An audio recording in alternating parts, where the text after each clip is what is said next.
Hello दोस्तों, देखिए आज हम लोग 4.1 पढ़ेंगे।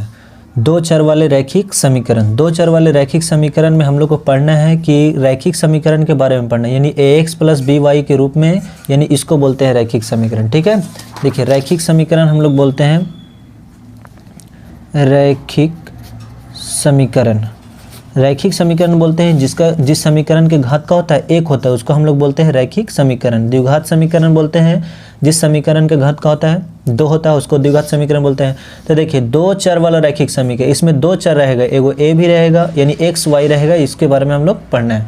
तो देखिए प्रश्न वाली 4.1 में ये क्लास 9th का है। ठीक है, अब देखिए क्वेश्चन अगर हम लोग करते हैं, क्वेश्चन नंबर देखिए 1 में लिखा हुआ है कि एक नोटबुक की कीमत। इसमें क्या करना है कि नोटबुक की कीमत अगर मानना रहेगा, कलम कॉपी रहेगा, अंगूर सेब रहेगा, इस टाइप से दो चीज़ रहेगा, तो एक्स मानना है और दूसरा में क्या मानना है, वाई मानना है। कुछ मानना पड़ता है इसमें, तब जाके मान निकलता है। तब बोलता है कि एक नोटबुक की क्या होता है, एक कलम की कीमत से दुगनी है। जो एक नोटबुक जो है उसकी कलम से दुगना है, तो इस कथन को क्या करना है, निरूपित करने के लिए एक दो चर वाले रैखिक समीकरण का करना है, लेना है। तो यहाँ पे संकेत में आपका आंसर दिया हुआ है कि मान लीजिए कि नोटबुक की कीमत x रुपया और कलम के का मान लेना है y रुपया। तो मान लेते हैं हम लोग। देखिए क्वेश्चन नंबर 1 में है, 1 में इसका हल करेंगे हम लोग। लिखेंगे माना कि नोटबुक की कीमत जो है बराबर x मान लेते हैं। ठीक है, और कलम का मानेंगे। ठीक है, तो कलम का देखिए मान लेते हैं, और कलम की कीमत, ठीक है,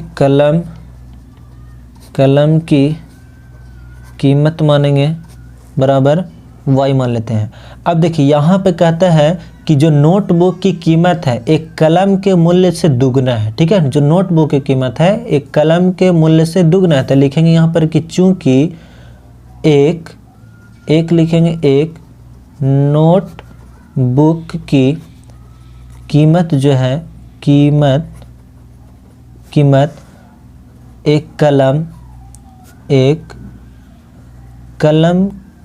के मूल्य से दुगनी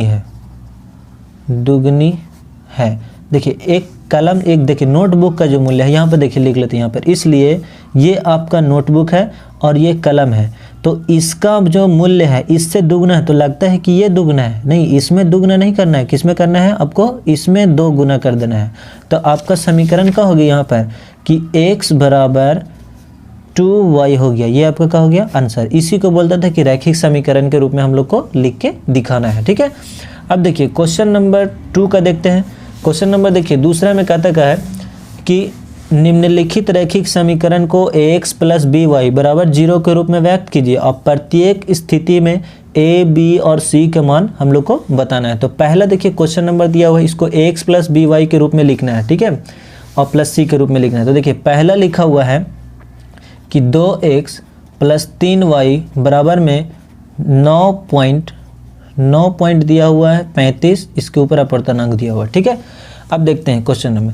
लिखेंगे चूंकि ax plus by plus c बराबर 0 से चलेंगे। ठीक है, से इसे देख लेते हैं। तो देखिए ax, तो x के जगह पे देखिए ax है, by है और प्लस c, तो यहाँ पर देखिए लिख लेंगे 2x प्लस 3y। ठीक है, थोड़ा सा आगे बढ़ा लेते हैं। अब देखिए क्वेश्चन यहाँ पे इस टाइप से कर लेते हैं, 2x प्लस 3y बराबर में देखिए 9.35 लिखा हुआ है, इसको इधर लेके आएंगे। ठीक है, 2x प्लस 3y और प्लस c होता है, तो c के जगह पर देखिए क्या चीज़ है, प्लस में लाएंगे तो इधर का हो जाएगा माइनस 9.35 रहेगा। अपर्तनांक दिया हो इससे कोई मतलब नहीं। अब देखना है कि a के जगह पर क्या चीज़ है, 2 है, b के जगह पर क्या चीज़ है, 3 है, और c के जगह पर क्या चीज़ है, ये है, माइनस में है। तो क्या लिखना है हम लोग को, a बराबर आपको लिखना है, इसलिए a बराबर का हो गया 2 और b बराबर का हो गया 3 और c बराबर का हो गया माइनस 9.35 हो गया। इस टाइप से क्वेश्चन हो गया। आप इसी तरह से देखते हैं क्वेश्चन नंबर, हम लोग क्वेश्चन नंबर देखते हैं दूसरा का, इसी का दूसरा। ठीक है, तो इसका दूसरा देख लेते हैं। दूसरा में दिया हुआ है कि x माइनस 5/y, नहीं, इसी का दूसरा देखते हैं। इसका दूसरा कहते हैं x माइनस y/5 और -10 दिया हुआ बराबर 0। तो देखिए लिखेंगे चूंकि ए एक्स प्लस बी वाई और प्लस सी बराबर 0 के रूप में लिखना है। ठीक है, तो ए एक्स देखिए, ए एक्स तो एक्स की जगह पे ए की जगह पे कुछ नहीं तो लिख सकते हैं 1 गुना एक्स और प्लस बी वाई, तो बी वाई तो देखिए बी यहाँ पे तो कुछ नहीं है तो लिखेंगे -1/5 लिख सकते हैं वाई, क्योंकि वाई एकम y/5 हो जाएगा। और प्लस सी होता है तो सी के जगह पे देखिए माइनस में है तो अंदर माइनस लिख लेते हैं 10 बराबर 0। अब देखना यहाँ से a बराबर का हो गया आपका 1, b बराबर का हो गया -1/5 हो गया, b की जगह पर y का मान नहीं लिखना है, और c बराबर का हो गया तो -10 बराबर 0। ये तो d का मान ये आंसर हो गया, समझ में आया ना। तो a b c d का मान इस टाइप से आप निकालना है। अब देखिए क्वेश्चन नंबर इसी का तीसरा देखते हैं, लिखा हुआ -2x प्लस 3y और बराबर में 6 है, तो लिखेंगे चूँकि ax प्लस by और प्लस c इन होता है बराबर 0, इसके रूप में हम लोग को लिखना है। तो लिखना है -2x लिखा हुआ तो 2x लिख लीजिए, इससे कोई दिक्कत नहीं है, प्लस 3y और प्लस में देखिए यहाँ पे प्लस लिखिएगा तो प्लस इधर लाइएगा तो क्या हो जाएगा माइनस में हो जाएगा 6। अगर इसको इस टाइप से हम लोग लिखेंगे समझना चाहिए, -2x प्लस 3y प्लस में है तो क्या हो जाएगा माइनस में 6 हो जाएगा। तो यहाँ पर हम लोग को प्लस देना, ब्रैकेट में क्या लिखना है माइनस लिखना है। अब देखना है a के जगह पर क्या लिखा हुआ, a बराबर -2, अब b बराबर b के जगह पर क्या चाहिए देखिए 3 है तो 3 लिख लेना है, c के जगह पर क्या चाहिए -6 तो -6, आपका आंसर हो गया। बहुत आसान है, उतना भारी नहीं है। अब देखना है क्वेश्चन नंबर इसी का फोर्थ में देखना है कि x बराबर 3y लिखा हुआ, तो इसको हम लोग लिख सकते हैं कि ax प्लस में है, इधर लाइए तो क्या हो जाएगा माइनस में हो जाएगा, और प्लस 0 कर दीजिए तो कुछ नहीं है। ठीक है, अब देखना है ax लिखेंगे चूँकि ax प्लस by और प्लस c के रूप में लिखना है। तो देखना है कि ax तो 1 की जगह पे कुछ नहीं तो 1 गुना x लिख सकते हैं और प्लस दे देना है, या -3 गुना y लिखा हुआ है, फिर प्लस c के जगह पर लिखो 0, तो देखना है a के जगह पर क्या हो गया 1 और b के जगह पर क्या हो गया तो -3 है तो -3 लिख लीजिए, c के जगह पर 0 तो 0 आंसर हो गया। समझ में आ रहा है ना, बिल्कुल आसान है, उतना कोई भारी नहीं है। अब देखिए क्वेश्चन नंबर हम लोग देखते हैं इसी का 5वां देखते हैं। ठीक है, 5वां में आपका दिया हुआ है कि 2x बराबर -5y, इसको कैसे लिखना है, तो माइनस में है इधर लाइए तो प्लस में हो जाएगा, तो 2x माइनस में तो प्लस में 5y। ठीक है, बराबर में 0 लिख दीजिए। अब इसको लिखना है चूँकि ax plus by plus c के रूप में लिखना है। ठीक है, तो इसके रूप में लिखिएगा तो 2x का x है 2 a की जगह पर, प्लस 5y का 5y और प्लस c का मान कुछ नहीं तो 0 लिख लीजिए। अब a के जगह पर क्या हो गया 2, b के जगह पर कौन है तो 5 हो गया b का मान, c तो c के जगह पर कौन है 0 तो 0 आंसर हो गया। ठीक है, क्वेश्चन नंबर देखिए 6 में बिल्कुल आसान है, इस टाइप से समझना है। 3x प्लस 2 बराबर में 0 लिखा हुआ है। अब देखिए इसमें y है नहीं है तो लिखेंगे चूँकि ax प्लस by और प्लस c, इस टाइप से लिखेंगे।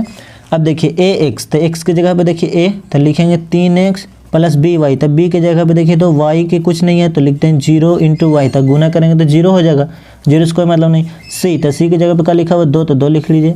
अब लिखेंगे इसलिए a बराबर आपका कौन हो गया 3 तो 3 लिखिए, b बराबर कितना हो गया 0 तो 0 लिखिए, और c बराबर कितना हो गया 2 तो 2 लिखिए, आपका आंसर हो गया। बराबर दे देना है बनाने के बाद, ठीक है, तब जाकर के आंसर मिलेगा। क्वेश्चन नंबर इसी का 7 का देखते हैं।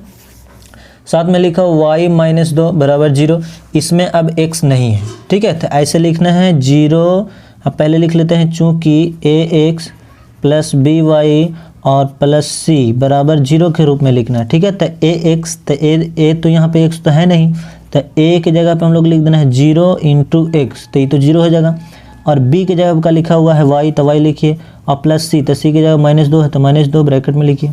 अब देखना a की जगह पर क्या है 0 तो 0 हो गया, b की जगह पर देखिए y तो इसको 1 गुना के y लिख सकते हैं तो b का मान 1 हो गया, c की जगह पे c तो c की जगह पे क्या दिया हो तो -2 तो -2 हो गया, आपका आंसर हो गया। समझ में आया ना कितना आसान है।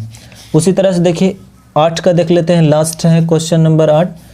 5 बराबर 2x, इधर लाइए इसको, ठीक है, प्लस में तो माइनस में, यानी 2x प्लस में है ये तो क्या हो जाएगा माइनस में 5 हो जाएगा। ठीक है, इस टाइप से हम लिख दिए। अब इसमें तो y तो है नहीं तो इसको लिख सकते हैं कि चूँकि ax plus by plus c बराबर 0। अब यहाँ पे x है लेकिन y का मान नहीं है तो इसको ऐसे लिखिए ax तो a की जगह पे लिखा हुआ 2 तो 2x हो गया, प्लस by तो y तो है ही नहीं तो b का मान 0 लिख लीजिए, y गुना करेंगे तो 0 हो जाएगा, प्लस c तो c की जगह का -5 है तो -5 लिख लीजिए, इस टाइप से -5 लिखिए। अब देखना यहाँ से इसलिए ए बराबर आपका क्या हो गया, ए की जगह पे देखिए तो 2 है ना, तो 2 हो गया। अब बी बराबर, तो बी की जगह पे देखिए तो कुछ है नहीं तो 0, तो 0 हो गया। और सी की जगह पे देखिए तो कितना -5, तो -5, ये आपका आंसर हो गया। समझ में आया ना, बिल्कुल आसान है, इतना घबरा नहीं। इसी टाइप से अगर लिखने के लिए रहेगा क्वेश्चन तो आप लिख सकते हैं। अब इसके बाद अगले वीडियो में 4.2 को आपको बना के दे देंगे, ठीक है। जब तक के लिए यहीं तक आप तैयारी कीजिए और इसको वीडियो को ज़्यादा से ज़्यादा शेयर कीजिए। और आपको कौन सा वीडियो चाहिए आप उस कमेंट कीजिए, हम आपको वीडियो प्रोवाइड करा देंगे, ठीक है। Thank you so much.